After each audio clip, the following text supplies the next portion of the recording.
Hope, ika-41 kabanata. Mahuhuli mo ba ang buwaya sa isang bingwig?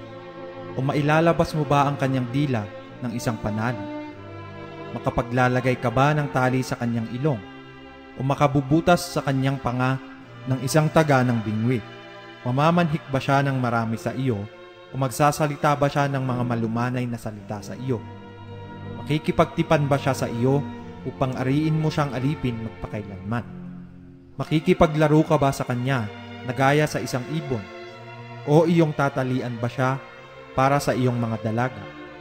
Makakalakal ba siya ng mga pulutong ng mga ngingisda? Mababahagi ba siya nila sa mga ngalakal? Mahihiwa mo ba ang kanyang balat ng sundang na bakal o ang kanyang ulo ng panaksak ng isda? Ipatong mo ang iyong kamay sa kanya, alalahanin mo ang pagbabaka at huwag mo nang gawin. Narito, ang pag-asa riyan ay walang kabuluhan. Hindi ba malulugmok ang sinuman nakita lamang yaon? Walang malakas na makapangahas kumilos niyaon. Sinong ang makatatayo sa harap ko? Sinong naunang nagbigay sa akin upang aking bayaran siya? Anumang nasa silong ng buong langit ay akin. Hindi ako tatahimik tungkol sa kanyang mga sangkap ng katawan, ni sa kanyamang dakilang kapangyarihan, ni sa kanyamang mainam na hugis. Sinong makapaglilitaw ng karayagan ng kanyang mga damit? Sinong makalalapit sa kanyang magkasaping pangil? Sinong makapagbubukas ng mga pinto ng kanyang muka? Sa palibot ng kanyang ngipin ay kakilabutan. Ang kanyang mga matibay na palikpik ay kanyang kapalaluan, nangagkakadikit na maigi na gaya sa isang tatak na mahigpit. Nagkakadikit sa isa't isa na ang hangin ay hindi makaraan sa pagitan sa mga yaon. Sila'y nagkakasugpungan sa isa't isa, nagkakalakip na magkasama na hindi maihihiwalay. Ang kanilang mga bahin ay kumikislap ng apoy, at ang kanilang mga mata ay gaya ng mga bukang liwayway kung umaga. Mula sa kanyang bibig ay lumalabas ang nagliliyab na sulok at mga alipatong apoy ay nagsisilabas.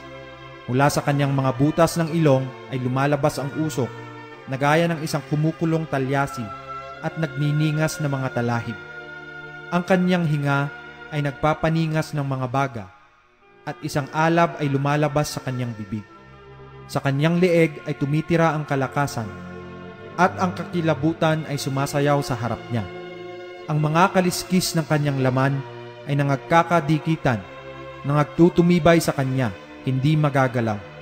Ang kanyang puso ay matatag na gaya ng isang bato. Oo, matatag na gaya ng batong pang ibaba ng gilingan. Pagka siya'y tumitindig ay natatakot ang makapangyarihan. Dahil sa pagkagulat ay nangalilito sila. Kung siya'y tagain ninuman ng tabak ay hindi tumatalab, ni ng sibatman, ng pana, ni ng matalas na tulis man. Kanyang ipinalalagay ang bakal na parang dayami at ang tanso na parang lapok na kahoy. Hindi niya mapatakas ng palaso. Ang mga batong panghilagpos ay nagiging sa kanya'y parang pinagputulan ng trigo. Ang mga panakbat ay nangapapalagay na parang pinagputulan ng trigo. Kanyang tinatawanan ang galaw ng sibat.